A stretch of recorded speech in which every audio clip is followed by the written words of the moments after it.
number of you will be joining as officers of the Indian Army, a great professional army.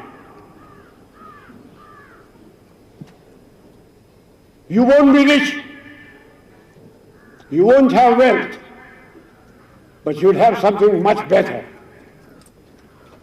Respect in the professional army. You will be respected wherever you go.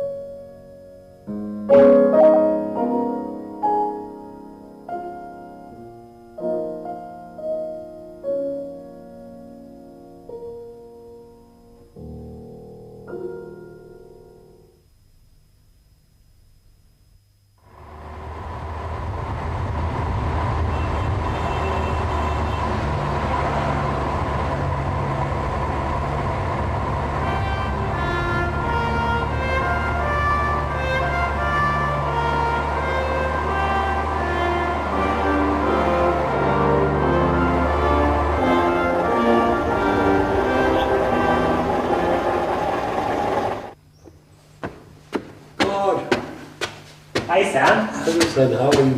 Aren't you happy to see me? When did you come? Oh, just now. How long have you been here for?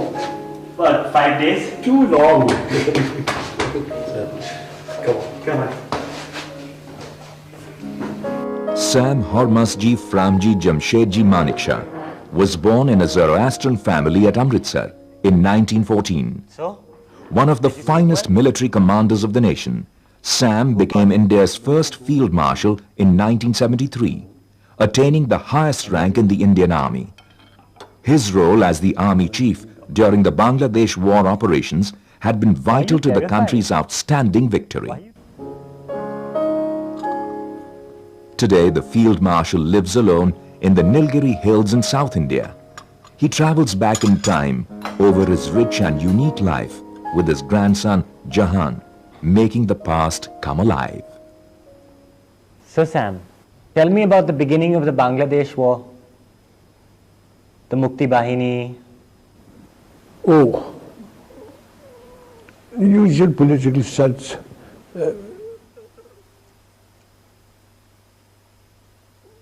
Pakistan had really cracked down in a big way. The poor old Bengalis, what could they do against the Pathans and Punjabi Muslims and the army? So they started pouring it into India. A humanitarian crisis, a war, and the birth of a nation, Bangladesh. In April 1971, millions of refugees from East Pakistan began pouring into India when Pakistan's military ruler, General Yahya Khan, cracked down on the Bengali population. He was hoping to suppress their demand for autonomy. Situation created by the Indian aggression is leading the two countries to a point of no return. The sole bond of religion was not strong enough to hold this population of 75 million under the yoke of Pakistan any longer. Under the leadership of their popular leader, Sheikh Mujibur Rahman, they demanded an equal and rightful share in governance of their own country.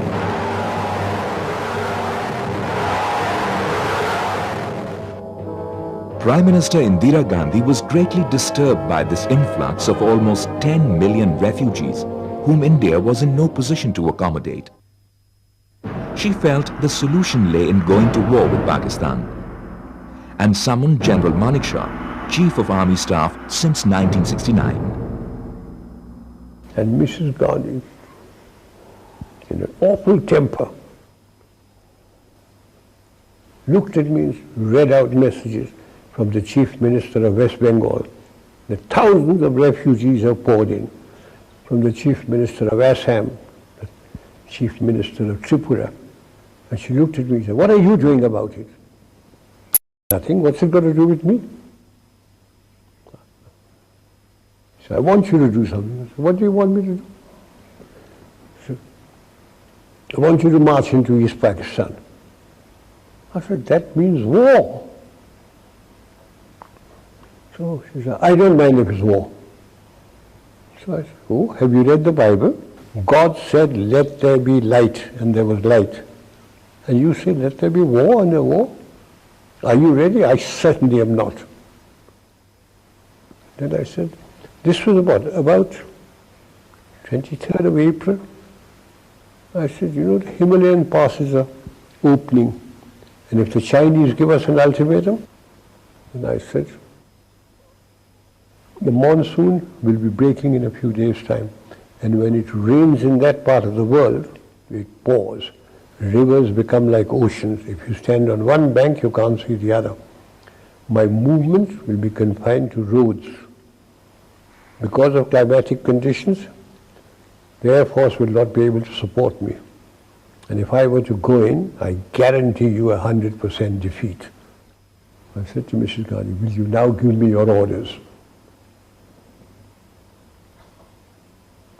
And she, all right, cabinet would meet again at 4 o'clock.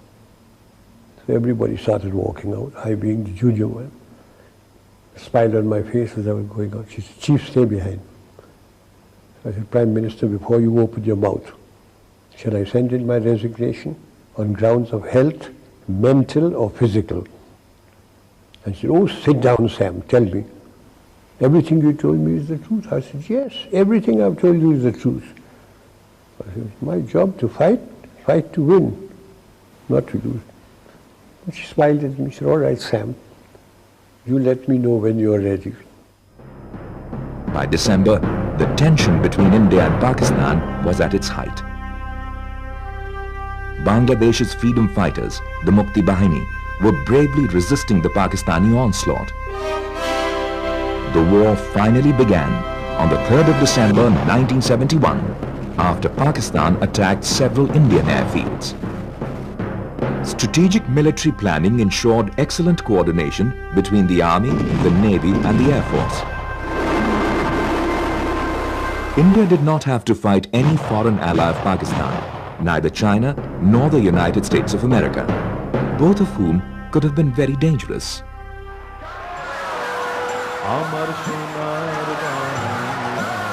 The war, which lasted 13 days, ended on the 16th of December with the surrender by Lieutenant General A.K. Niazi to General Officer Commanding-in-Chief, Eastern Command, Lieutenant General Jagjit Singh Arora. India had captured nearly 5,000 square miles of Pakistani territory and 93,000 Pakistani troops had surrendered. Bangladesh became the first nation to be born after the Second World War. Indira Gandhi's rule as Prime Minister had reached its peak. 62, the morale had gone right down to the ankle. 65 restored it, but very partially. Not until this brilliant victory was that morale fully restored. Here was a complete victory. The whole world looked on India now as a great regional power. Before, we were not considered to be so powerful. But after the Bangladesh war, we emerged as a major power in the whole of this area. This was perhaps an ideal time to once and for all put an end to the Kashmir dispute. Unfortunately, the post-71 war talks at Simla between the two countries could not achieve this, and the state continues to be an issue of controversy. So what went wrong at Shimla? She went there and Bhutto made a complete of her. See, I know I've just taken over from Yahya Khan. If I yield anything just now, they'll throw me out. Give me a chance. In 6 months' time, I promise you, we'll settle everything peacefully. She came back and she told me, I said, he's made a monkey out of you. Meanwhile, Sam ensured humane and comfortable treatment of the 93,000 prisoners of war for as long as they were in Indian custody. He also ensured special care for women prisoners of war. Both he and his wife Sillu worked hard to ensure the rights and welfare of war widows. while these Pakistani prisoners of war, lived in Pakka barracks belonging to the Indian Armed Forces in properly constructed buildings and in strong shelters. Our troops were staying in tents throughout that year and a half that the Pakistani troops were here. I went to Pakistan about 2 months after the conflict, and they really gave me a first-class welcome. The governor, this was at Lahore, the governor invited me for lunch, gave me a martini before lunch, wines at lunch, and during lunch he said, "General, will you do me a favor?" So I said, "If I can, Mr. Governor, I will." I thought he was going to be asking me about some relation of it. He said, "My staff is outside. They want to shake hands with you." I went out, and there they were all lined up. About the 11th man took his pagri off and put it at my feet. So I picked it up. I gave it to him. "ये क्यों आपने किया?" कहता, "हजूर, आप थे तो हम बच गए. मेरे 5 लड़के आपके कैदी हैं. उनकी चिट्ठी आती है कि आपने सबको कुरान शरीफ दी. वो लोग बैरक में सोते हैं, आपके जवान बाहर सोते हैं. वो लोग चारपाई पे सोते हैं, आपके जवान ज़मीन पे सोते हैं. आप जब जाते हैं हाथ मिलाते हैं सबके साथ, लंगर में जाके खाना टेस्ट करते हैं." And he turned around, the governor was with me. अब हम कभी नहीं मानेंगे साहब कि हिंदू खराब है. And I got into trouble in my own country. The bureaucrats and the ministers complained about me कि चीफ साहब तो उनको ऐसा रखते हैं कि जैसे उनके जवाई हैं, as if they were my sons-in-law. They complained against me, cabinet meeting, at the meeting. Mr. Gandhi looked at me, I said, "Prime Minister, they were soldiers. They fought. They fought extremely well. They lost. And I'm looking after the soldiers. No, I've forgotten all about the war and everything." Soon after the war, General Manekshaw was awarded the Padma Vibhushan for his exemplary contribution to the nation. On 1st of January 1973, he was made India's first Field Marshal, a rank that is held for life. He therefore continues to be the senior-most officer of the Indian Army. I think he deserved it. He was the army chief, and he had won the biggest victory we have ever had. He was the army chief, and therefore credit has to go to him. He's one of the finest military commanders that India has produced. Why one of? Perhaps the foremost. Sam, what was your greatest achievement in the army? Do you know, from the rank of 2nd lieutenant to field marshal, I have never punished a man. My adjutant general, when I was the chief, and my judge advocate general used to get, wild. These court-martial proceedings would come to me. If they said not guilty, I'd sign. If they said guilty and punished, I'd take the file home, I'll look at it, I'll say, "No, I think witness number 3 has lied with the so-and-so thing." And they say, "How can we maintain discipline with you as the army chief? You're not punished." I say, "You damn chaps, sit in Delhi with your wives and your children in lovely homes, and you forget what those chaps are going through."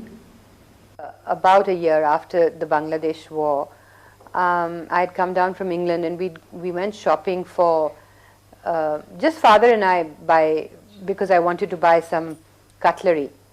And we happened to find ourselves in Connaught Circus. And somebody, I think it was one of the shopkeepers where we went inside, recognized my father. Next thing you knew was he must have phoned up his friends, or the grapevine, whatever it was. But the whole area where we were, every shopkeeper was out. Every shopkeeper had something to say, came and talked to him. Somebody wanted to touch his feet, somebody wanted to give him a present, somebody had some story to tell, and it was amazing how much affection and respect he commanded at that time. I couldn't go anywhere when people would ask, General, when are you taking over? One evening at 4 o'clock in my office, I was having tea when Mrs. Gandhi rang up. She was in Parliament House. And she rang up and said, Sam, are you very busy? And I said, Prime Minister, the Army Chief is always busy, but never too busy to talk to his Prime Minister. She said, can you come over? And I said, I'm having tea here. She said, oh, I'll give you tea. I said, I have good tea here, you'll give me muck. He said, oh, come over. So I said, okay. So I got hold of the ADC. I said, the girl wants me. Come on, get the car. The girl wants me. They always knew I'd talk like that. So we got into the car, went to Parliament House. She was sitting in her office at a kidney-shaped table. She was an actress. She was sitting down like this. I walked in my breezy way. I said, hello, Prime Minister. You seem worried. What's wrong? She said, I've got problems. So I said, oh, cry on my shoulder. What are your problems? And she looked me straight in the face and said, you are my problem. So I said, now what have I done? Have I made a speech? Have I done something stupid? So I said, what have I done now? She said, everybody says you're going to take over from me. So I said, and what do you think? She says, you can't. And I said, oh, you think I'm so incompetent? I didn't mean that, Sam. You wouldn't. She has a long nose, I have a longer one. I put my nose next to her.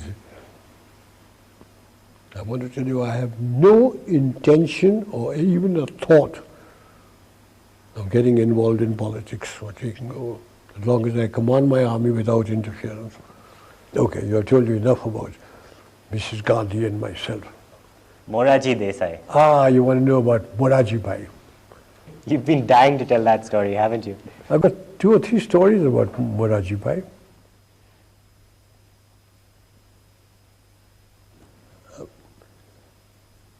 When I became Army Chief, Moraji Bhai was the Finance Minister in Mrs. Indira Gandhi's cabinet. Then he became Prime Minister. Mrs. Gandhi lost the election, he became Prime Minister.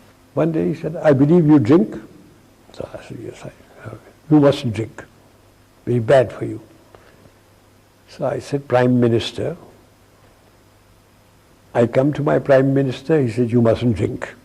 I go to a party and I talk to a pretty girl. My wife says, you mustn't talk to her. I'm a field marshal. Is life worth living? He says, your wife is quite right. Drinks and pretty girls will ruin you. I said, they haven't ruined me so far.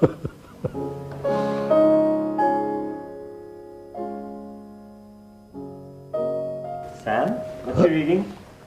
Some muck, as usual. Look what I found from Bombay. What? I found this in Bombay at Serubai's house. What? What's this you found? It's a photo of your entire family in Amritsar.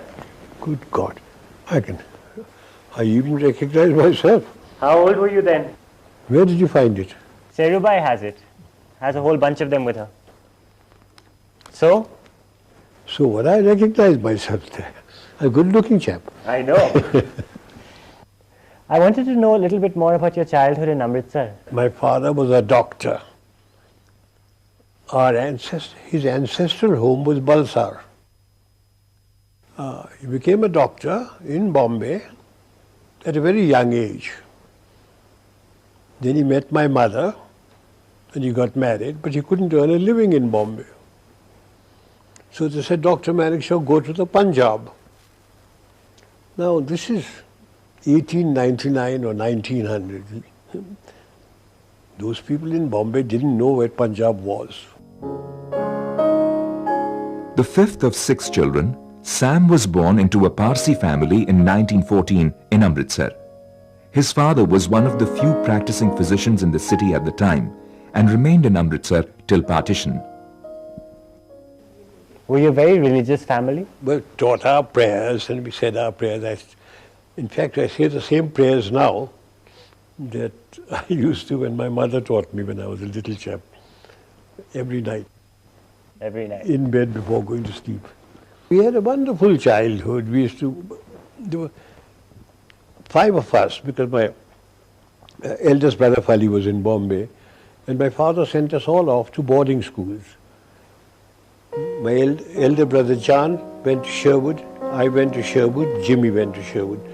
My 2 sisters, Silla and Seru, they were sent to the convent in Murray. And we went for 9 months. We'd come back in December. You know, Sherwood has produced 2 excellent people. One Field Marshal and one Amitabh Bachchan. That's right. But Amitabh came much after me.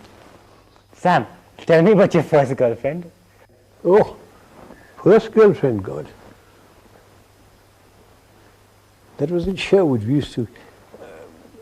We had a girls' school, All Saints there. I mustn't give you her name either. We used to go at night. And they'd come out from the dormitory through the lavatory, etc. And we'd all meet there. We were all stupid chaps, you know. Did watching your father work as a doctor give you ideas of what you wanted to do with your life? I wanted to become a doctor myself. How strong was that desire? Very strong. My father had promised to send me. He'd sent my 2 elder brothers, Fali and John, to England, and they became engineers. And he promised to send me to England too, if I did well in my senior Cambridge. So when my results came for the senior Cambridge, I'd done extremely well. I passed out top in the school. I'd got 8 subjects. I'd got distinguished in 8 subjects. And I came to my father. I couldn't do any better. So he promised to send me to England. And he said, my son, I promised, I'll keep my promise, but you're only 15. Join college here, and when you're 18, I'll send you. And I was so stupid, I didn't talk to my father for 18 months. And I read in the papers that there was an army examination. So I got money from my mama. I went to Delhi, appeared for it, and I got into the army. In 1932, Sam joined the first batch of the Indian Military Academy, Dehradun, as a gentleman cadet. He went on to study at the Staff College, Quetta, and still later to the Imperial Defence College in the United Kingdom. He was quite popular amongst the fellow cadets, but he got into small trouble because of his some pranks that he played time and again. And you know what my first confidential report was? This officer, dash, I beg his pardon, dash, may someday become an officer. You know, those days, every officer who joined the Indian Army, British or Indian, had to do 1 year with a British regiment. So I did my first year with the Royal Scots. That's right. And they couldn't, the jocks couldn't pronounce my name.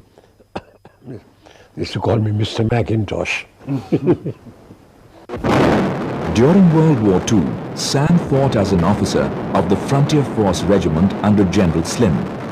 While defending the bridge over the river Sitang in Burma, he was severely wounded by Japanese troops.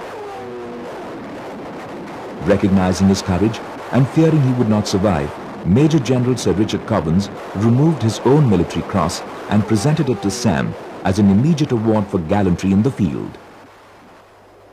I was a major. Japanese thrashed the life out of us. Jap put a whole burst of Tommy gun into my stomach. Nobody thought I'd ever live. My mother-in-law always used to start saying her prayers early in the morning around about 4 o'clock. And as she was saying her prayers, suddenly she looked up and she saw my husband drenched in blood. and she knew that Sam was wounded, because my husband and Sam were very close to each other. And within 2 or 3 hours, we got a telegram saying Sam was wounded. It was, what, 36 hours after I was wounded. And I was lying there moaning, blood coming out of my mouth and from everywhere else. And my batman, Mayor Singh, got hold of the surgeon, Australian surgeon, said, my Saab is wounded. So he said, when was he wounded? He said, yesterday. Where was he wounded? In the stomach. He said, oh, can't waste my time over him, because, you know, abdominal injuries, unless you deal with them straight away. But Mayor Singh said, no, my Saab is still there. So he brought him to me. The fellow looked at me, he said, what happened to you, young chap? By that time I had regained consciousness. I said, a bloody mule kicked me. So he said, oh, you got a sense of humor. Worth saving. So they operated on me in the hospital. After partition, I became director of military operations, and I remained director of military operations for 3.5 years. I was sent to Kashmir with VP Menon, who was the state secretary. The Maharaja's army had, the Muslim element had revolted, the tribesmen had come in, and I was sent there with him, VP Menon, to see if he can get the accession from the Maharaja, see what the military situation was like. And at about midnight, the Maharaja signed. He kept on saying, you must send soldiers in. He said, we can't send soldiers into your state unless you accede to India. So at midnight he acceded to India. VP Menon handed over the accession papers to Mountbatten. Mountbatten looked at me. He said, Manekshaw. He didn't call him Manekshaw. Manekshaw, what's the military situation like? I said, very bad, sir. The tribesmen are busy looting and raping about 9 kilometers away from Srinagar and the airfield. If they once get in, we've lost Kashmir, because we won't be able to fly troops in, etc. So he looked at Nehru, and Nehru talked and all, until Sardar Patel lost his temper. He said, Jawaharlal, do you want Kashmir or do you want to hand it over? He said, of course, Kashmir is ours now. So he said, will you issue orders? And before he could issue orders, Sardar Patel said, you have received your orders. So I walked out, and we started flying troops into Kashmir. What was your relationship with Sardar Patel like? Sardar Patel was Home Minister, and I had a good relationship with him. Every morning, VP Menon and I would go to his place, and he would be sitting down there. His daughter, Moneyben, sitting cross-legged with a Parker fountain pen, a brown Parker pen, taking notes. And he would say, VP, I want Baroda. Take him with you. I would go as the bogeyman in uniform. When the killings were taking place in Calcutta,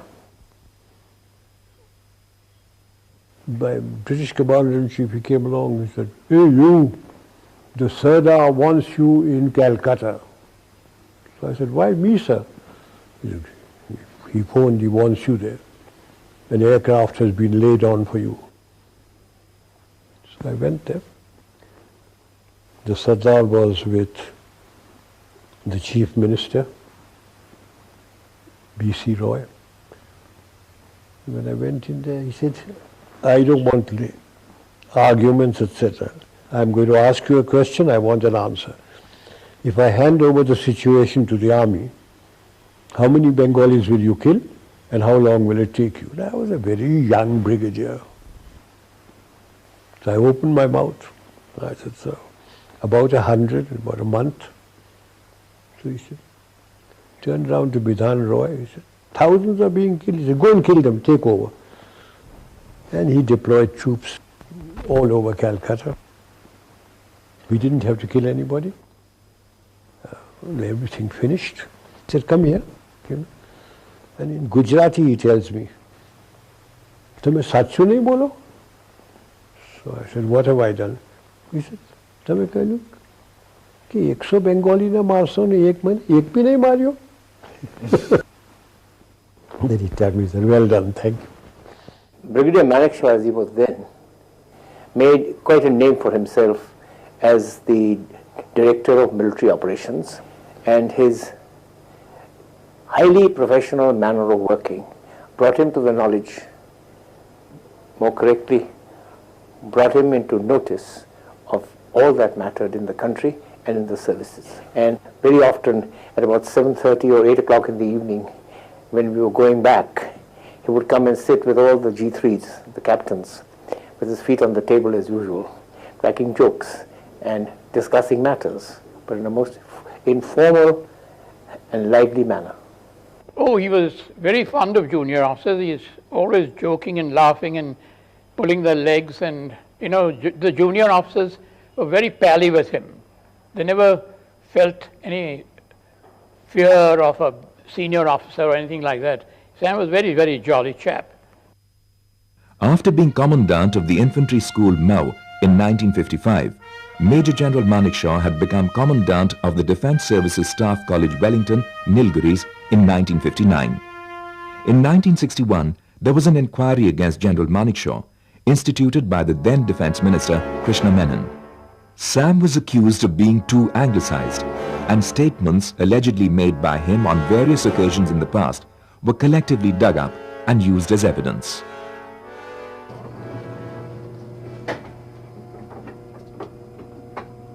I was posted to the Staff College. As Commandant? As Commandant. And they hatched up a plot against me.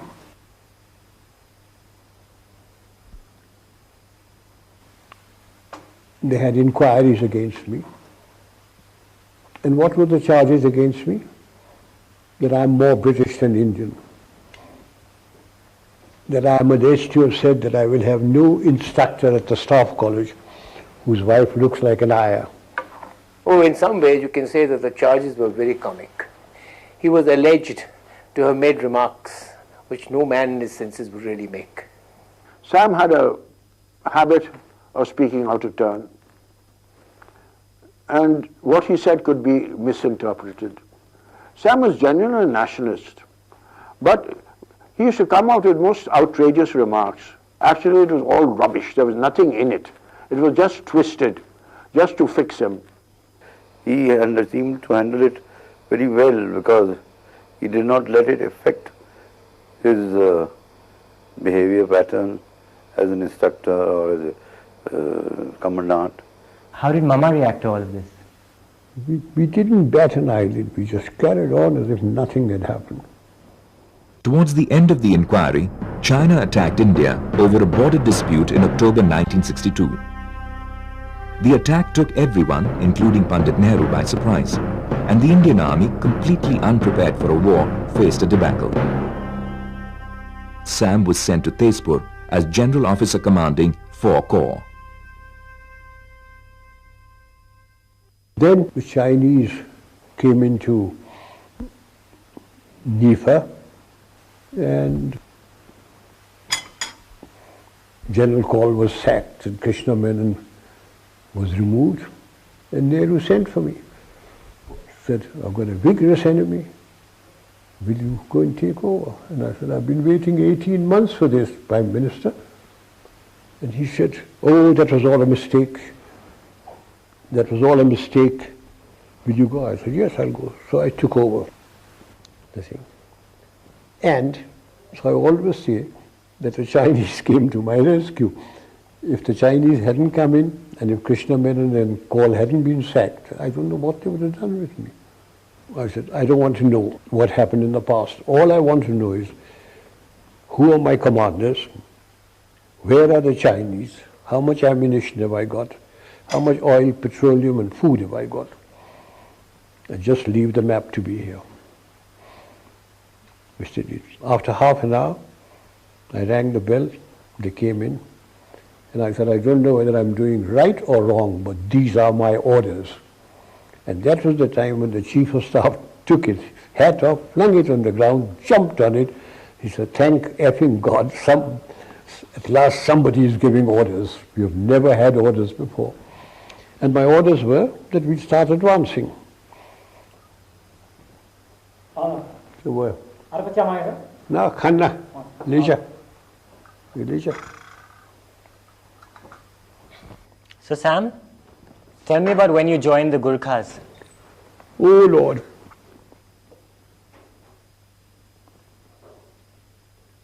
In the Indian Army, there were 10 regiments of Gurkhas. So when India got independence, like the Pakistan people went to Pakistan, certain regiments went to Her Majesty's Gurkhas and certain regiments remained in India.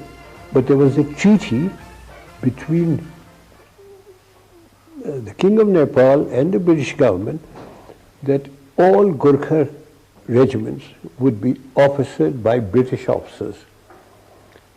So when the British officers left, there had to be some Indian officers. So I was the first Indian to be posted to a Gurkha regiment. I, having been with the Frontier Force Regiment, now became a Gurkha. What year was this? 1947. 1947.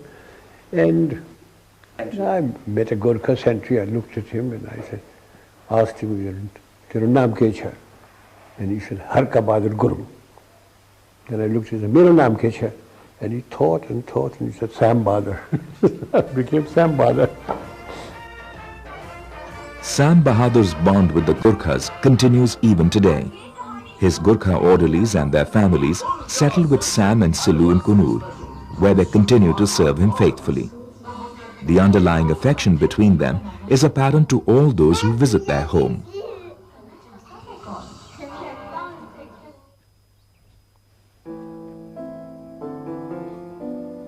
Hey Sam. After retiring as Army Chief, the Field Marshal created a new life for himself in the boardrooms of the corporate world. He was invited to join the boards of several top companies of the country and continues to actively help and advise them regularly. His ability to motivate people from all walks of life is perhaps one of his greatest assets. I'm going on the 29th of this month to Madras. From Madras I catch a flight to Calcutta. I have an annual general meeting of East India Hotels on the 30th. I come to Bombay on the 31st. How many companies are you on the board of now? You're not allowed to be on the board of more than 14. And I'm on the boards of 14 companies. And you're not allowed to be chairman of more than 10 companies, but I'm the chairman of 6. Do you want to get up to 10? No, I want to get out of some of them. Are there any companies that you particularly remember that you had a lot of problems with? Companies that maybe you had a hand in helping turn around or become profitable or become more efficient?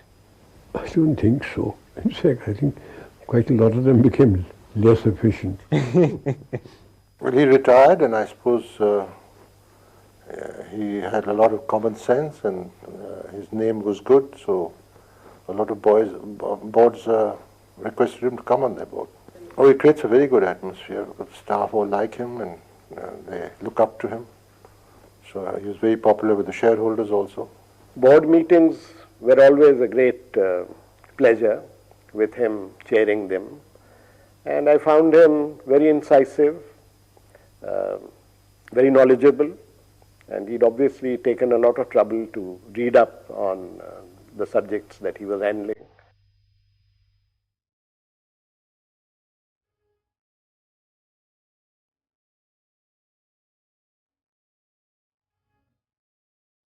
The calm and constant presence in Sam's life was his wife, Silu.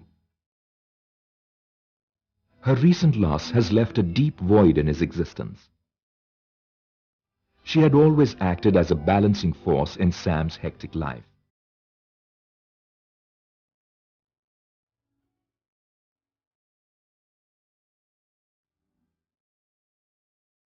A talented artist, Silu was actively involved in the Army Wives Welfare Association, particularly during the Bangladesh War. After settling in Kunur, she played an instrumental role in taking forward a small medical clinic for the poor, which is now well known throughout the Nilgiris. She donated the proceeds from the sale of her paintings for the clinic as well. Silu was really a very fine person. She was, I can't explain it, but she was loved by all. No one had a bad word about her. She took part in social work. She had no chip on her shoulder, and she understood people. She understood people much better than her husband. Oh, she was a very supportive wife.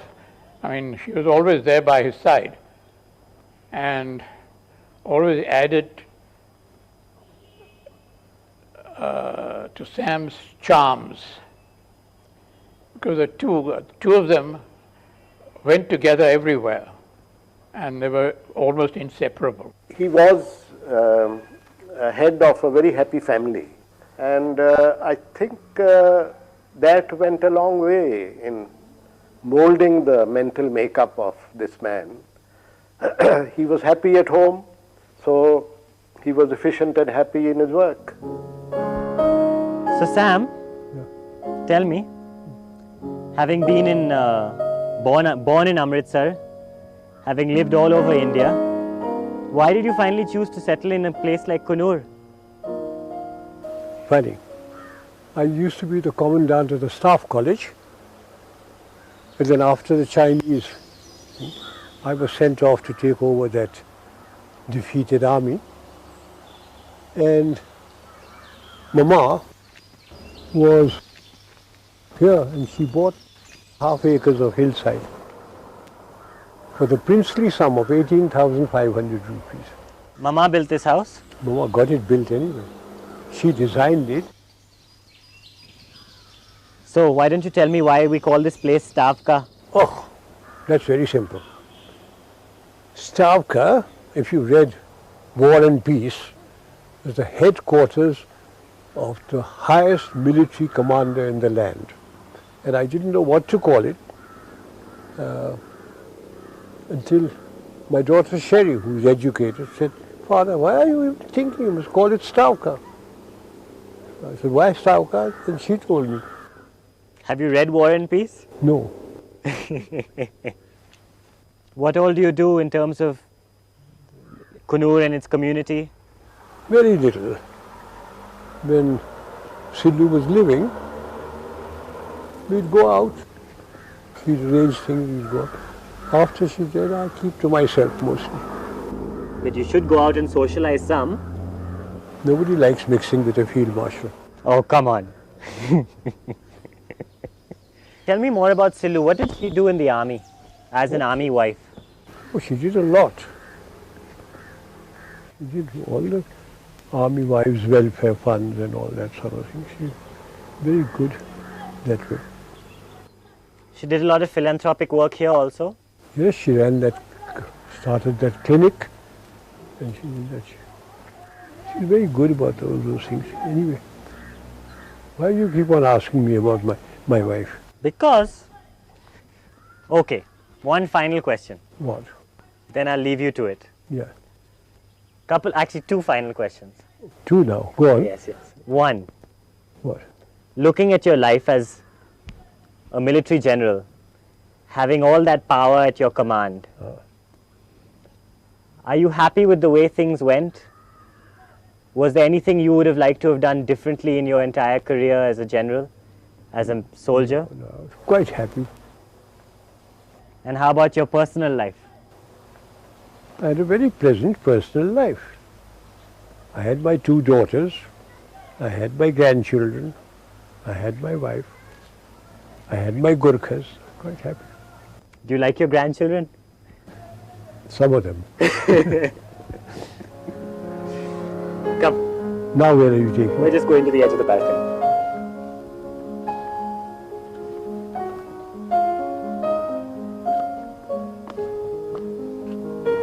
And that we're going to plant tomorrow. Delphinium. Delphinium.